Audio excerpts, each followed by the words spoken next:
Hello, good afternoon, everyone. My name is Debbie Pizzuto from West Ed, and I want to welcome everyone. Thank you again for joining us. We're really excited to have you here today for designing pre-apprenticeships, operational models, and program delivery options or considerations.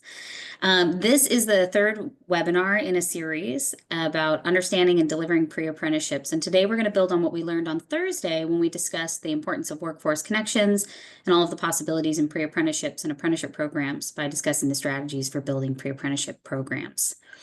Before we get started, we'd like to thank the Chancellor's Office CAPE team, Gary Adams, Myra Diaz, and Cora Rainey, and the folks from CDE, Carolyn Zachary, Diana Batista, and Neil Kelly, who support this type of work to ensure quality education, adult education across the state. We'd also like to thank the Chancellor's Office Apprenticeship Program Lead, Sabrina Aguilar, for joining us today and supporting apprenticeships throughout the state. And we'd like to thank SCOE TAP for the support they provide for us in the field and for helping us monitor the chat and do all the things today. So thank you all. Now, before we dive in, I'd like to introduce our team of presenters. We are from West Ed, as I said before, where we provide professional development and technical assistance to California adult education programs. I'm Debbie Pizzuto, the Senior Program Associate for Adult Education, and I'm joined by my colleague, John Brower, Senior Program Manager for Workforce and Economic Development. And imagine Megan McBride is here with me. She's the Senior Program Manager for Adult Education. She wasn't with us today, but she's with us in our minds. Throughout today's presentation, I'll be monitoring the Q&A. And then if there are any questions that should be answered by John, I'll pause him and ask him to answer live. If there's anything that I can answer in the chat, I'll go ahead and do that, or in the Q&A, excuse me, I'll go ahead and do that. So please just add your questions to the Q&A. And John will pause periodically to address any questions that come up as well. All right, so leading our pre-apprenticeship webinar series is John Brower. John brings over a decade of expertise in developing pre-apprenticeship and apprenticeship programs across the various sectors and regions in California. Prior to joining West Ed, he served as the Workforce and Economic Development Director at the California Labor Federation for 11 years and spent another 11 years on the California Workforce Board. His extensive experience makes him an invaluable guide as we explore today's topics. Take it away, John. Thank you, Debbie. And it was actually the same 11 years, so are there. So I'm hoping, let's see if we get to, that folks are able to see the slide to get started. So my goal today in the presentation is frankly just, we've given you a lot around the terminology, basic structure of apprenticeship within the Division of Apprenticeship Standards and roles potentially that different pieces of the puzzle play to kind of explain the difference between apprenticeship, pre-apprenticeship, and job readiness in terms of what you're thinking, and particularly thinking about, again, just a quick reminder, thinking about the difference between pre-apprenticeship programs, which are formal apprenticeship readiness programs that have an MOU and a relationship with registered apprenticeship programs in the state of California, particularly those that are registered by the Division of Apprenticeship Standards, versus job readiness programs, which are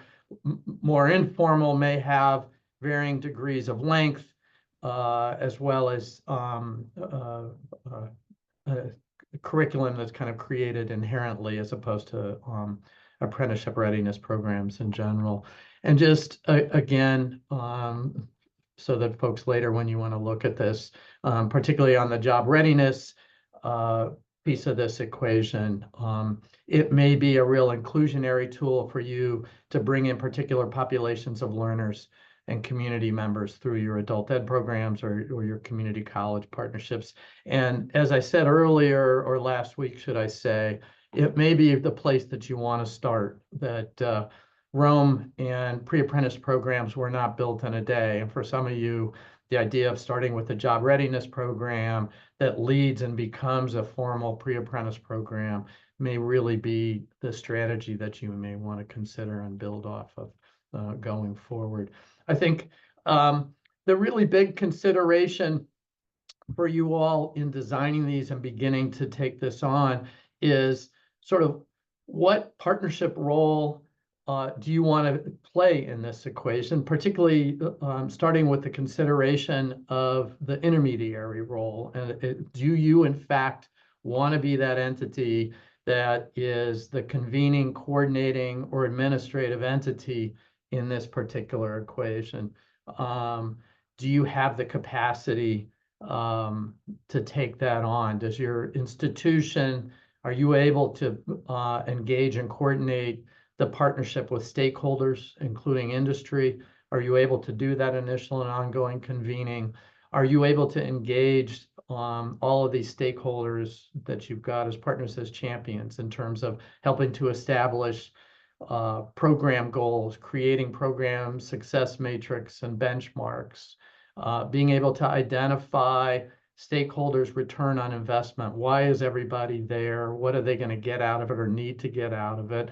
Not just you in terms of the outcomes you may have for your students, but for industry, it may be access to a potential pool of workers and learners. For your community-based organizations, they may have outcomes for community access and equity challenges, as well as access to a labor market and an ability to work with you all on it. The ability to create and establish MOU and agreements amongst each other that solidify the partnership in some level or formalize it in some level, and the ongoing communication, which can be daily, weekly, and really having that capacity. So whoever is able to take that piece on, and it may not be you, but it may be one of your other partners, meaning a community-based organization. If you're an adult ed program, you may want to see if the community college can do it. Maybe your local workforce board is that entity, or somebody else from the regional consortia can take that piece on. But determining who's going to play kind of that intermediary role, like coordinating, convening, and administration piece, I think is really important for folks to identify first, and rather than just kind of jumping right into the equation. And then starting to identify the next big thing, as opposed to just jumping in straight into the curriculum and the activity. I start with the jobs and the occupational demand. And I believe that that's true for both pre-apprentice programs and understanding where the apprenticeship programs are going and they're tied to industry, but also, frankly, the job readiness programs in the equation. I will include in the toolkit piece that Debbie and Megan and Cape have for you is sort of some things that you need to think about this in terms of what occupations and careers are you preparing your students to enter, and what that analysis may look like. So starting with just basic, looking at what existing apprenticeship and pre-apprenticeship programs already exist in your region.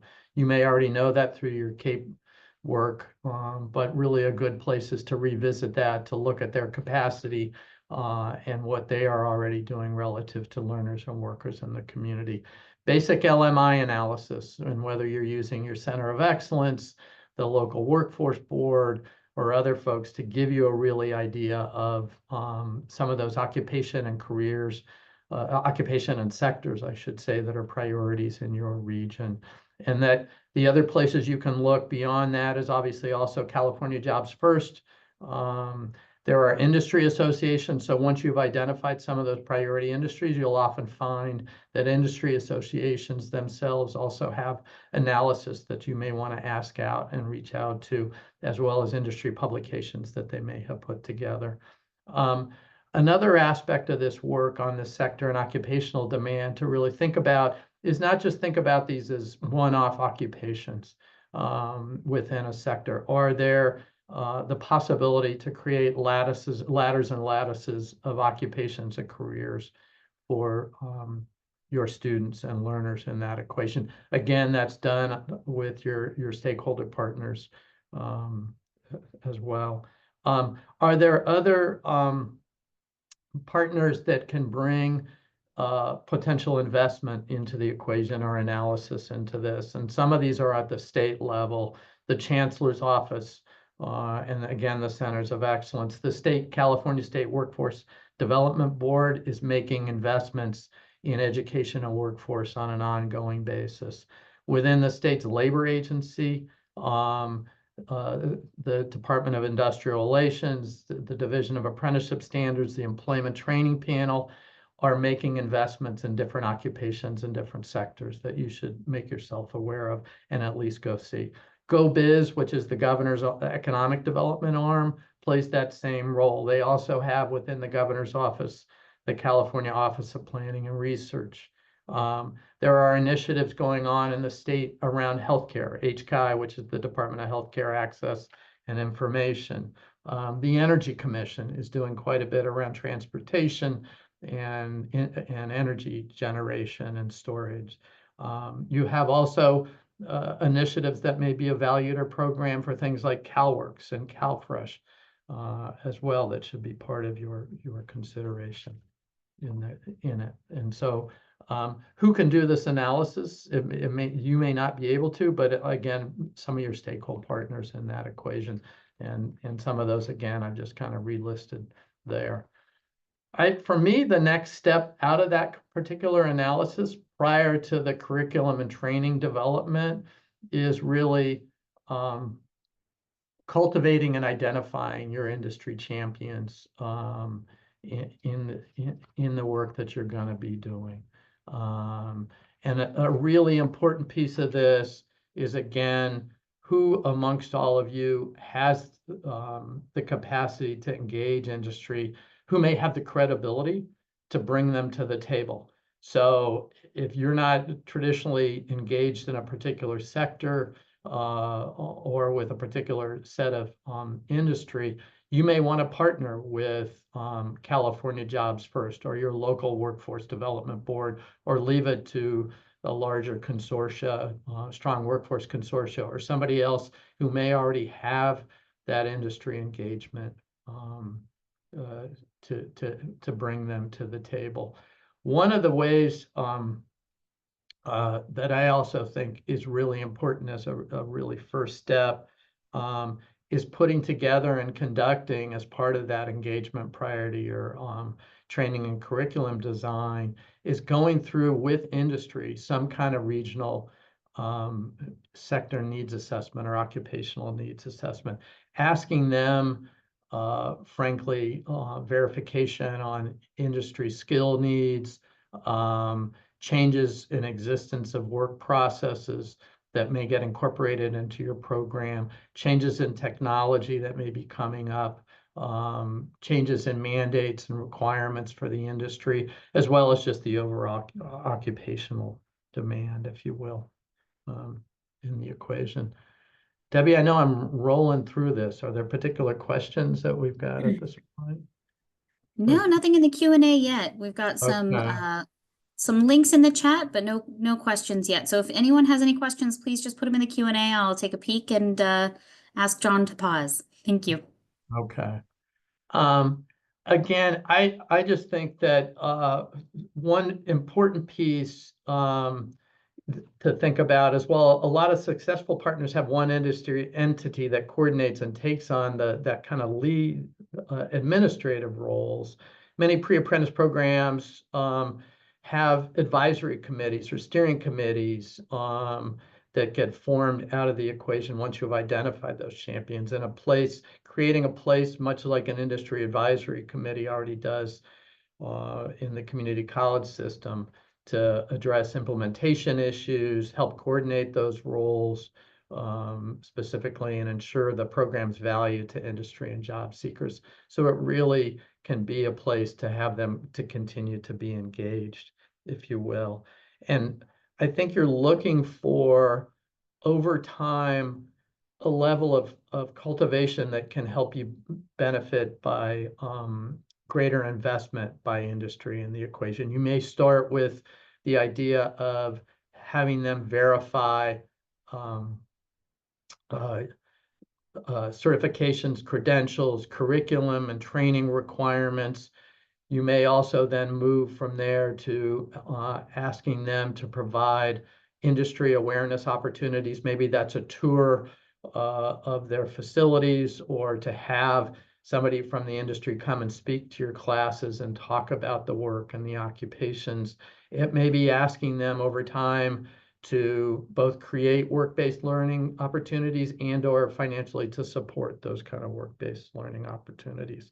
But again, those kinds of things may take some time for them to see some real value and feel like they're a participant in creating and maintaining the program before you ask for any and all of those kinds of things. But at least starting with what they need and is a really good place to start in that equation.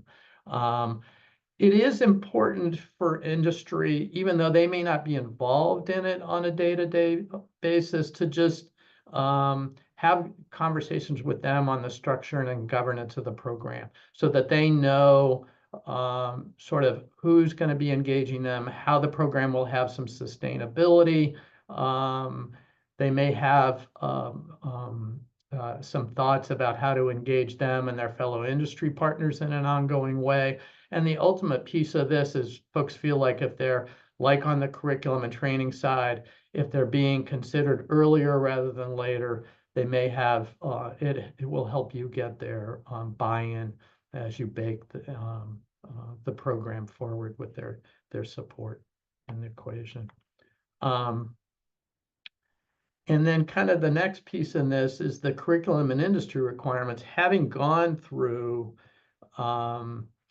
that LMI and the industry engagement and industry needs assessment process is where you're clearly taking both sides of the equation. All of you on the right side there in terms of adult ed and community colleges or the high school or community-based organizations that you're a partnership with, and going back and linking again, as we talked about the last couple of times, linking those career pathway pieces into the industry requirements. And so again, the intermediary role or the ability to convene those two is really important, and it may or may not be you, but both sides of the equation in this particular step should take place. So don't automatically have something that the career pathway piece then reaches out to the industry requirements side of the industry demand side, and just as a verification, try and bring them in to help you start cooking this from the start and designing it from the start. Next piece is obviously the student learner support piece out of this. And for you all, again, I think this is for particularly engaging and providing access for learners. What are those basic needs that you think you're going to need to provide and cover for them to come into the program and stay in the program? One of the things that when I've designed a pre-apprentice program or a job readiness program, that you're trying to be clear about what the purpose of the program is. For some folks, that may be basic career awareness, and not everybody before coming into the program is going to know whether they are interested in the occupation or the sector that's involved. For other folks, they may have an immediate idea of why they're there. My take has been to really engage them on an orientation process, and that frankly, their motivation to learn and to participate should be probably the single greatest consideration for them participating in the program. So as an example, and I saw somebody from the Carpenters Union signing in, I used to have a pre-apprentice job training program for the building trades, and folks said that they wanted to be a pile driver, which is a subset of the carpenters, but they would come in and say, I didn't want to work outside. I don't want to show up at work at 7 a.m. I don't like heights.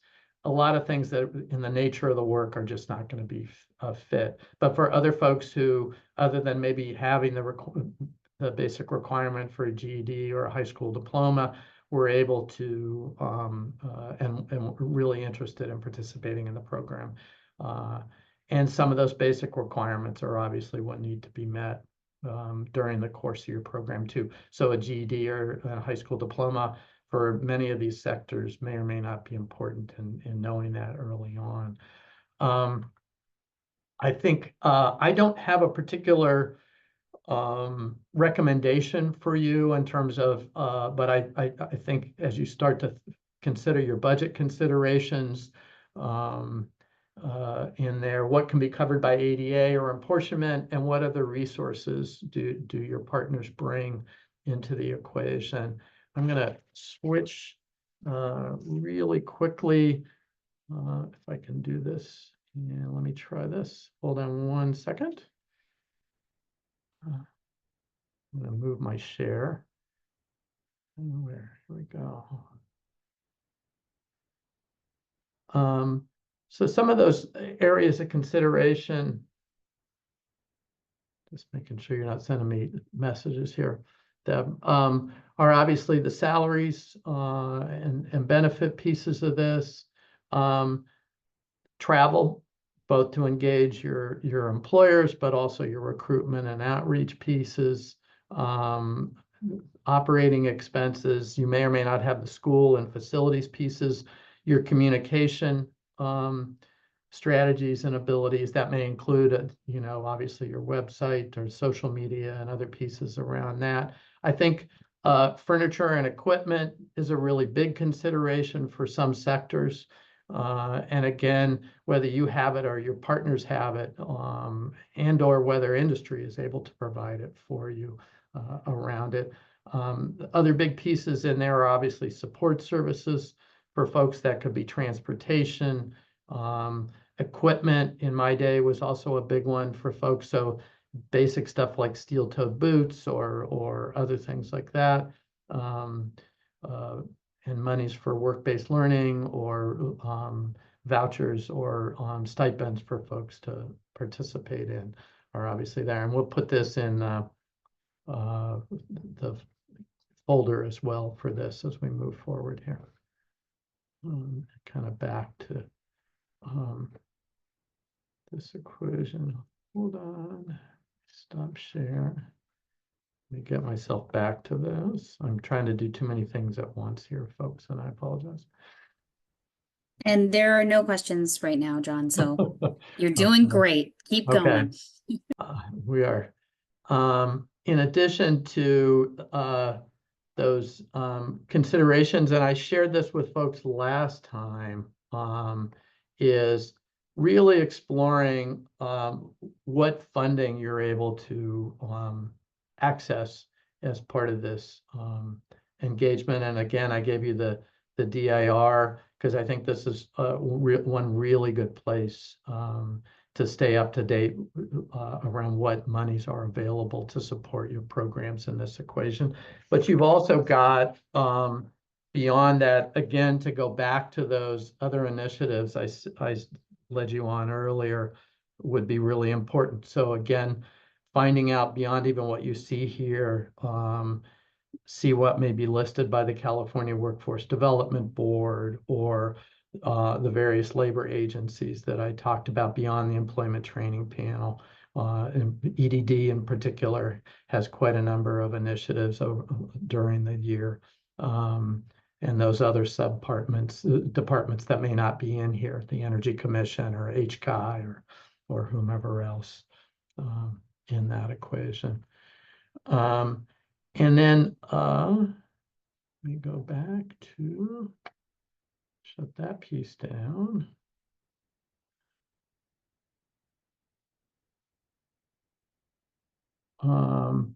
Is really starting that engagement with DAS around the program administration registration. And this is going to take some work for you all. So somebody in your end, who is going to have some ability to work on doing the registration of your training and curriculum requirements with with DAS. DAS has apprenticeship staff who their sole job is to help you do the registration.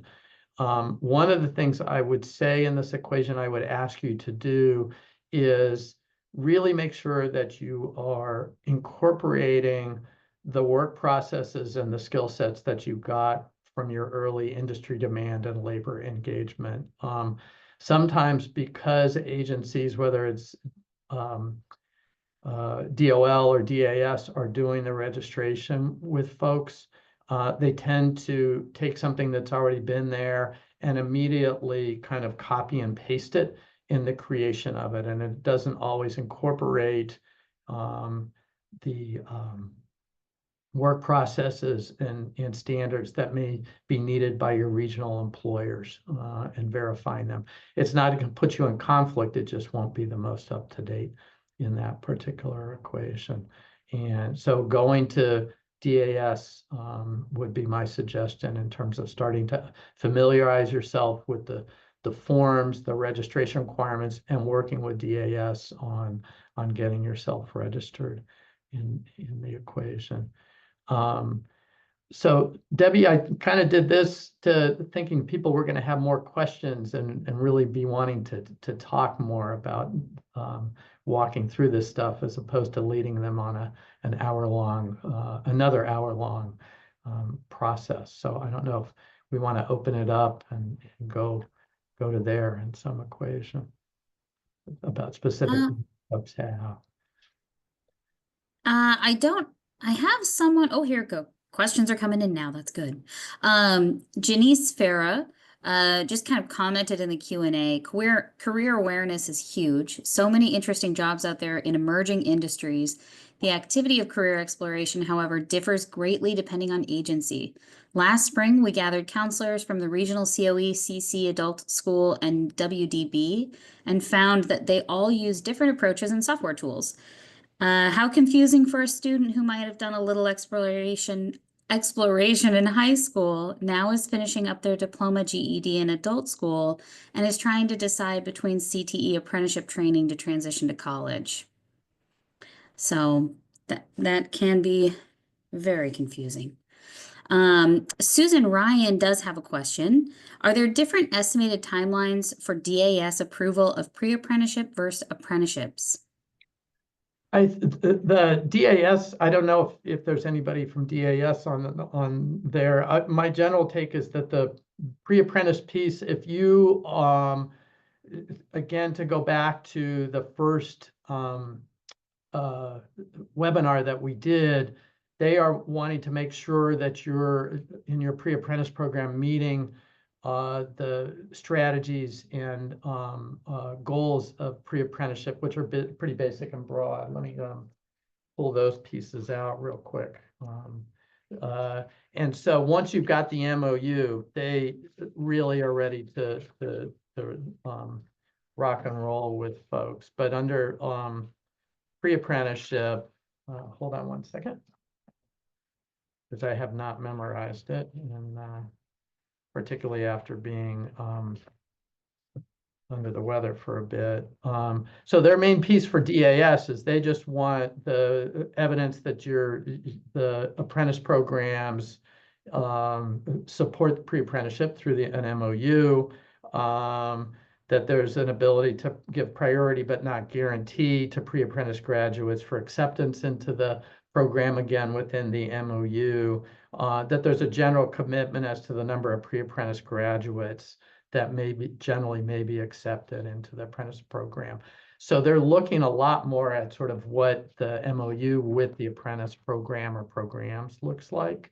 They want to make sure that you've got the kind of basic elements, and these are laid out in labor code, just so folks know that on some level, your pre-apprentice program is training and curriculum based on industry standards and approved by the documented registered program. Again, if you're working with the apprentice program to create that, then you're already starting in that direction. You don't have to do that, obviously, on a job readiness.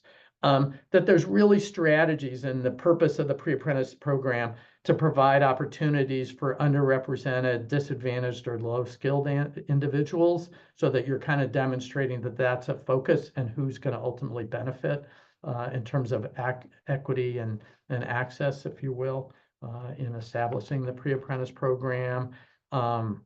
That you've got strong outreach efforts that you're going to undertake and be in place, so they will be asking you that.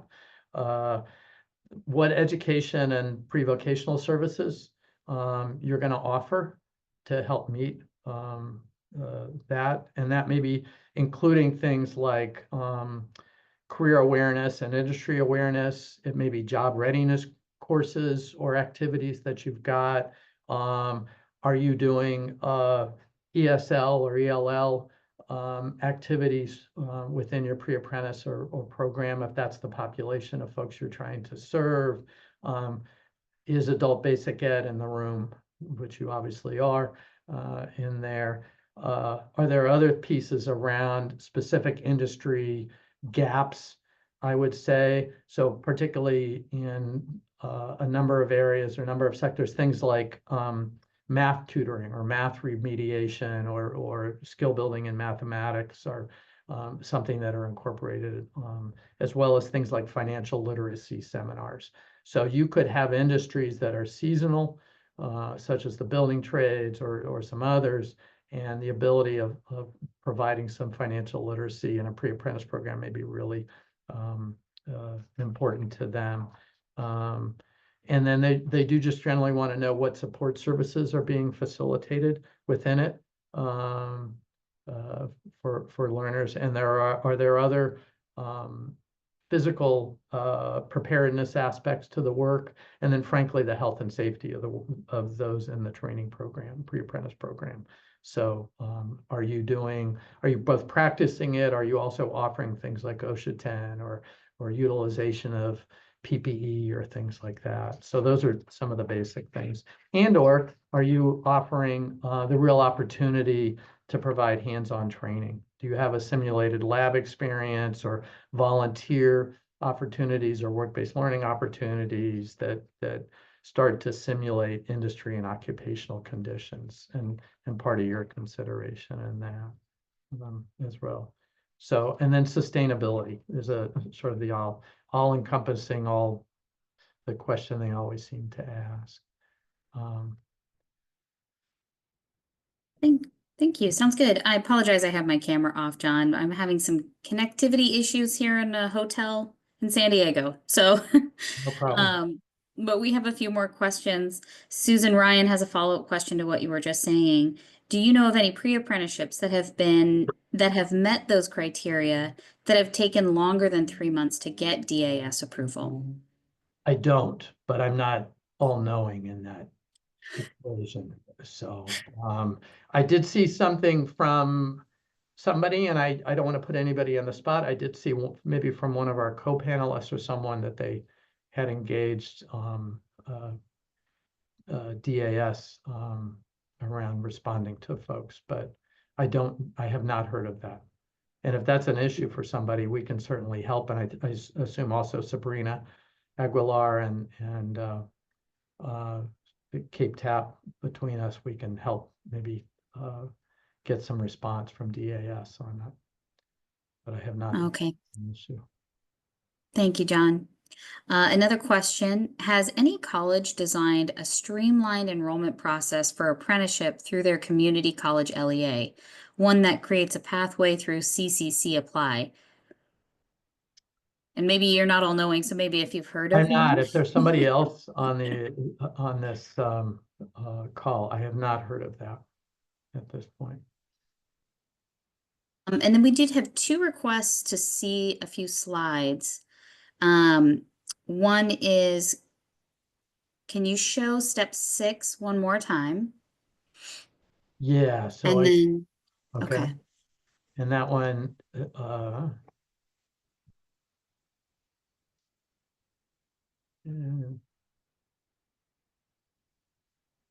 that is, whoops.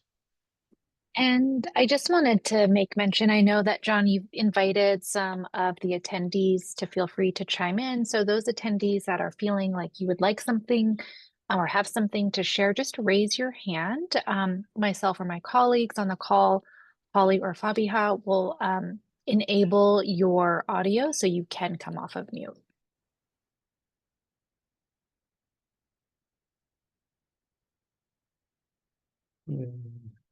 Just trying to make sure. I'm having trouble figuring out what I'm sharing. And so that slide, the funding and resources was a link to the Department of Industrial Relations.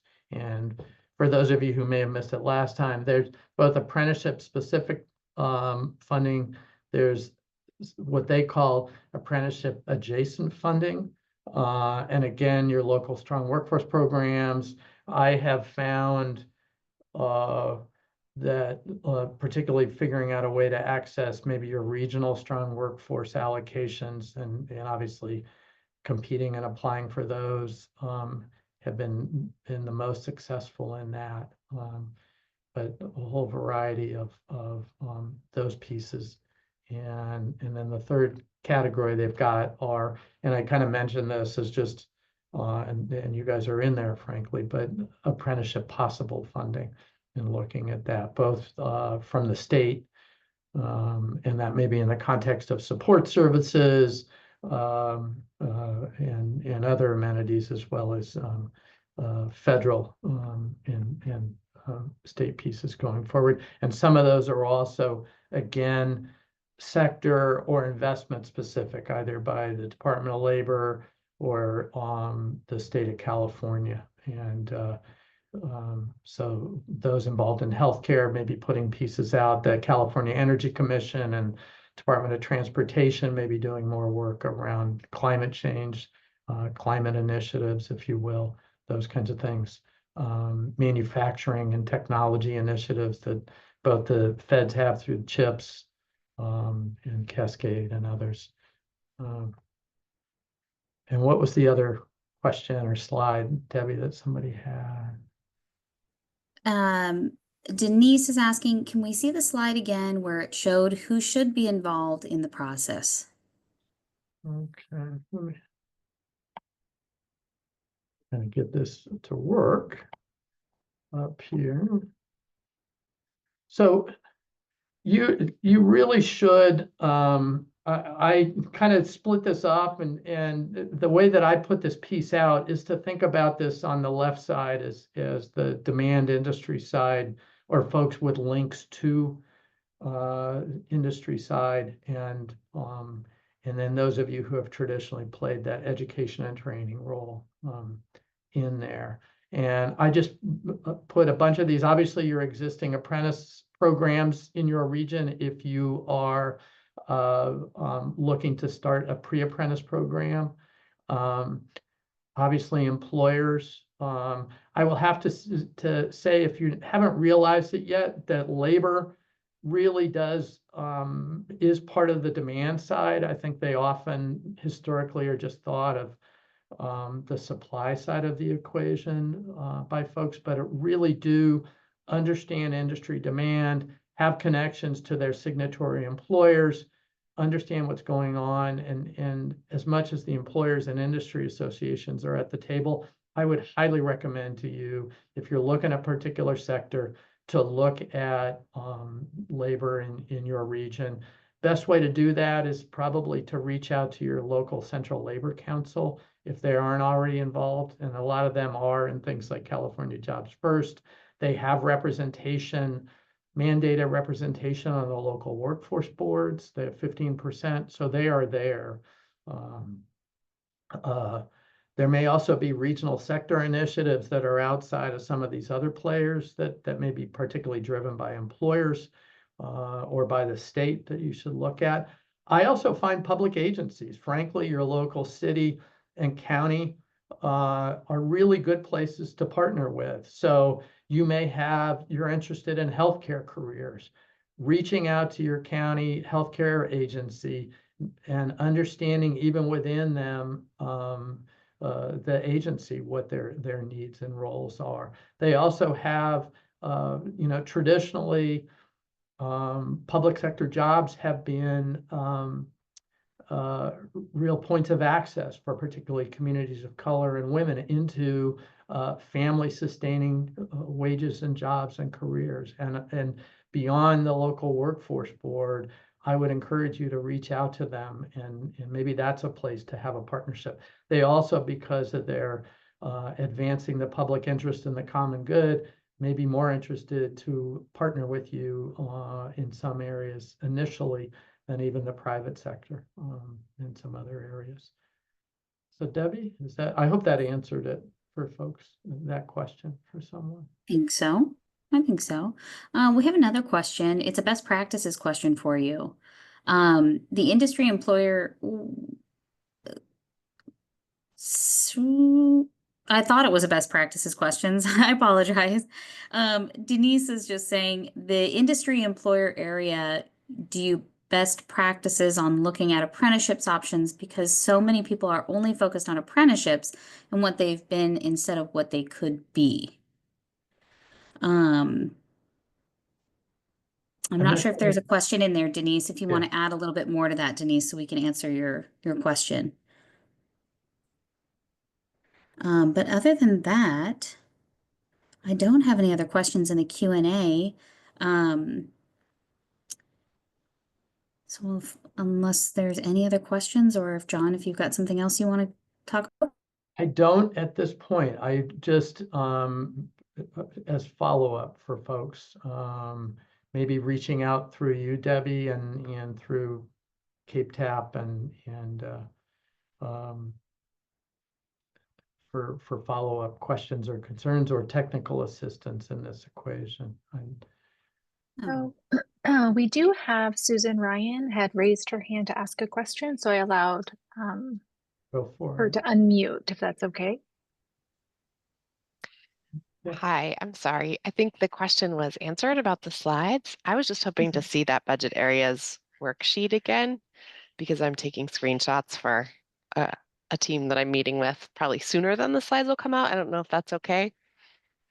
Okay. I mean, I'm going to give this to Debbie, and I believe there's a folder is going to have the slides in this as well. But happy to, Susan. So let me pull this back out here on my end of the equation, and I'm. We also have another hand raised, Denise McCauley. Yes, what I was trying to ask was, I love the idea, especially with adult education, of pre-apprentice as well as in the apprenticeship. There's just a mindset that apprenticeship is always like the electrical, woodworking, like the traditional apprenticeship. And so exploring new apprenticeships, do you have best practices or good examples of how that has been branched out from the traditional apprenticeship? Well, I won't send you to research it. If you go to Europe, for instance, in Switzerland and Germany and England and then down under in Australia, there are all sorts of occupations that are apprenticeships, everything from finance to various parts of healthcare, including nursing. In the United States, the one that I've kind of found interesting is the insurance industry. And I know that there's been a partnership in Chicago with the community colleges and the insurance industry to create apprenticeships for folks to go into there. And that has targeted particularly communities of color and disadvantaged youth to learn and to go into that. And being from Europe myself, I understand that element. I was just trying to see, because America is so different in that it's always been college focused, that's where the struggle sometimes with apprenticeship comes about, in helping industry understand that an apprenticeship could be that, tool in their workforce. And so I was just wondering, so there's that one. The one that I was involved in, Denise, was and it still exists today, is in the public transit sector of California. And I would encourage you all, if you want to look at it, to something called California Transit Works, catransitworks.org. And Deb, I don't know if I can put that in somebody wants to put that in the chat. They started out as a, frankly, and this shows you the progression of this over time. Being a bus coach operator, right, driving a bus is an extremely stressful occupation. They had real issues around mental health and physical health issues, and they started out as a mentor program for bus coach operators. They then moved over time to set, and they have set in the last 6 or 7 years, the first bus coach operator apprentice program in the United States. And they then took that to approximately 8 other transit agencies with community colleges and adult ed partnerships in that. They have subsequently also put together maintenance apprentice programs because the industry is changing. So again, the bus coach operator one was on the retention and recruitment of new bus coach operators and their ability to stay there. So that was the reason for that. And on the maintenance side of it, it was the conversion to zero emission vehicles. And even for existing mechanics, it's a pretty big leap to go from a compressed natural gas bus to working on a zero emission high voltage bus, if you will. They are then created, and I know with the College of Marin and then up with Santa Rosa Junior College, they've even created some pre-apprentice programs built off of those, and also worked with I believe Union City, the high school down there, James Logan, I believe, on a link for the high school towards those pre-apprentice and apprentice programs. And they now have a consortium of partnerships where they're building out those apprenticeships in 14 different areas. So with AC Transit in the East Bay and their local labor amalgamated transit union, Golden Gate Transit, San Joaquin Regional Transit District, and they're doing that with Delta Community College there, in Sacramento Regional Transit Authority, Riverside Transit Authority, and some of their education providers there.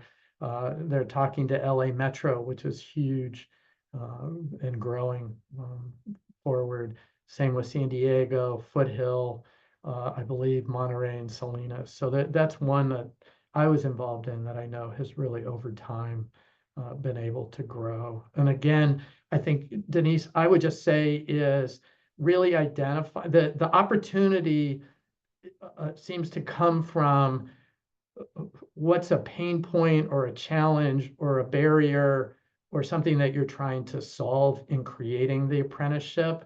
That seems to motivate folks as much as it is the access issue of it. So it may be a silver tsunami or a lack of skilled workers or changes in technology or other things like that. And so I think having those kind of conversations with industry is one way to start that conversation. Because if you can find that, then it seems like folks are the most motivated in areas that they previously haven't been able or willing to create an apprentice program to consider doing that. That's amazing. Thank you very much. Sure. And John, before you go on, would you mind scrolling down just a little bit so Susan can see the bottom half of that expense item? Sure. That budget there. Thank you. That worked, Denise, starting with that. It's not Denise, I'm sorry. Susan. Susan, yeah. And I will, I'll work on getting these materials out sooner rather than later for everyone.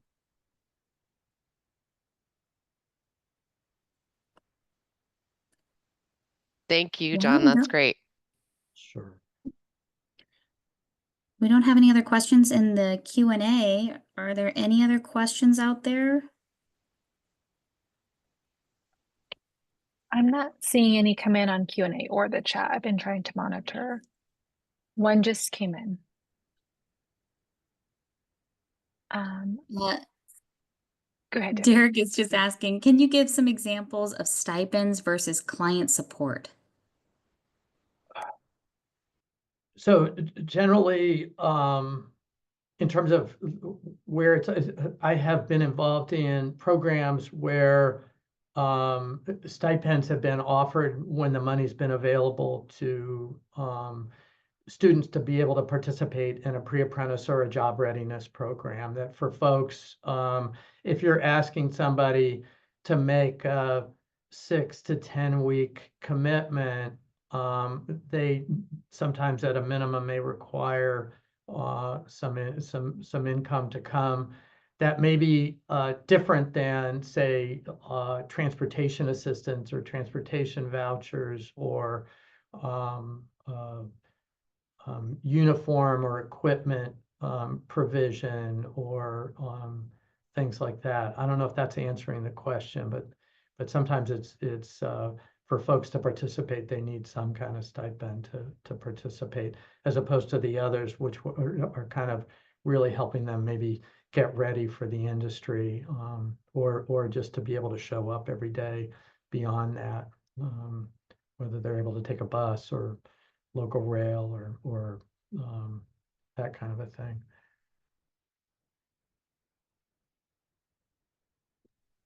Thank you, John. Sure.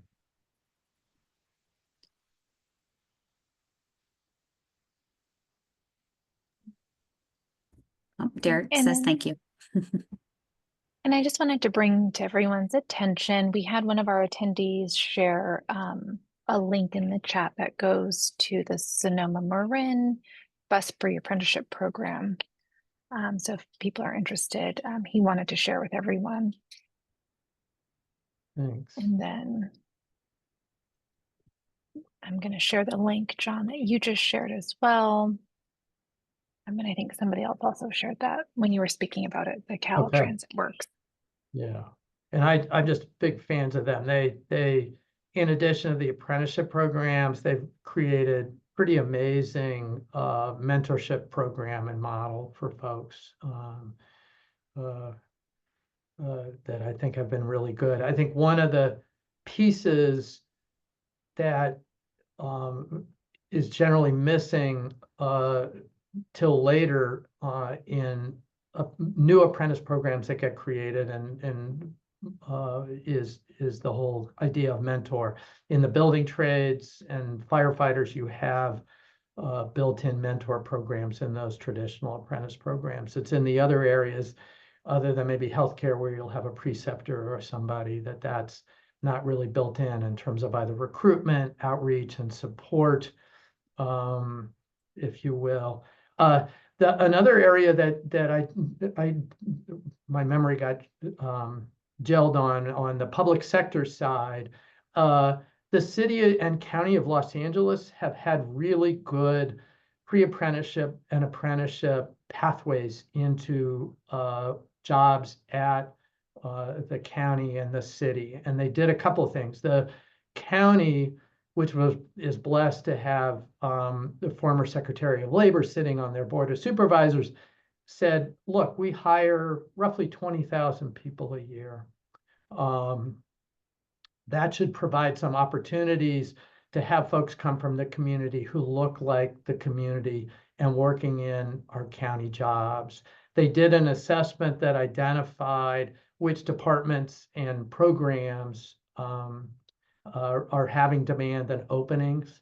They targeted formerly incarcerated and formerly homeless folks as some of the subpopulations of folks that they wanted to move towards it.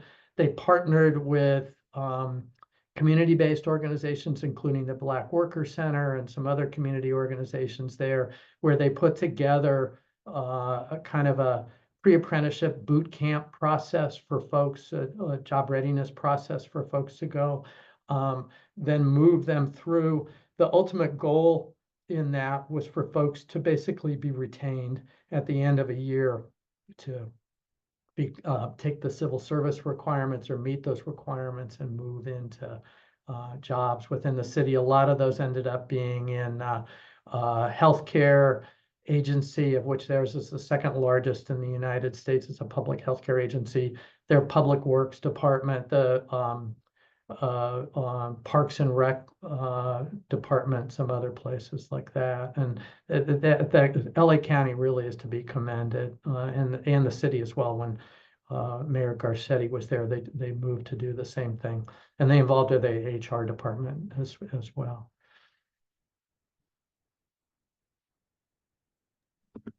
Another question in the chat for you.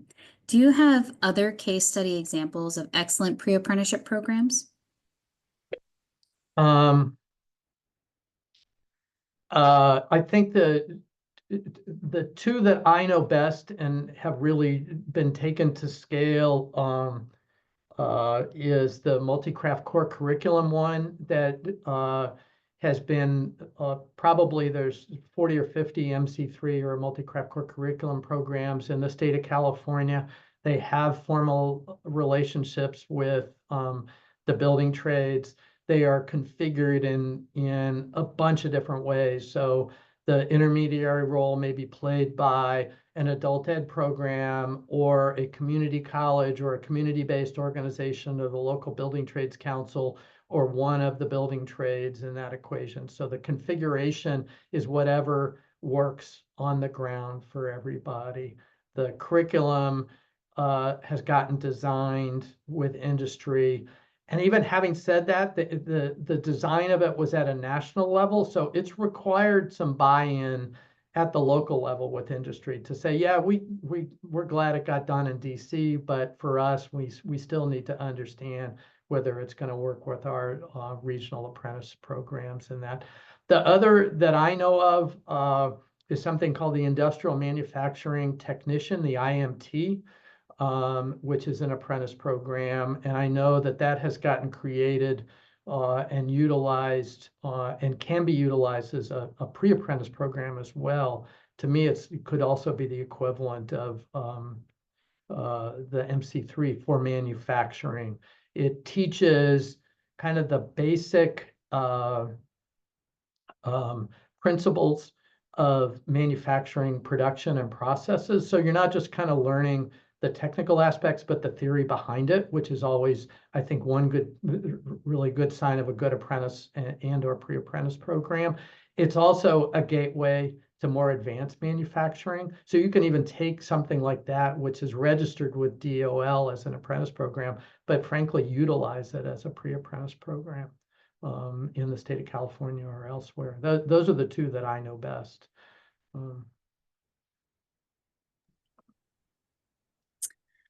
Oh, there is one other one. I should say, because I have a friend, Peter Simon, who a lot of you may know, and Peter has worked, he and Jenny Malika, through their technical assistants, have worked with the Painters Union up and down the state of California. And I do know they have, across the country, excuse me, and have worked with, for instance, Oakland Adult Ed and the Painters Union to create a really viable pre-apprentice program that targets English language learners. And that would be the other one that I know of. And those guys have done really fantastic work in creating that one as well. I'm glad I said that. He'd get after me later if he heard I hadn't mentioned it.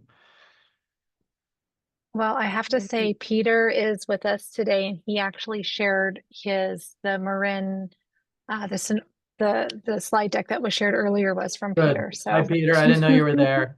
I wanted to do good by you guys, so good. Okay. Well, with that, Debbie, unless you have any other last parting words, we're going to go ahead and start to move to close. No, that's all. I was just going to conclude our session if you'd like me to go ahead. Please. Yeah, so thank you everyone for attending and engaging in the conversation with us. If you've been here for all 3 webinars, thank you. If this was your first one, thank you.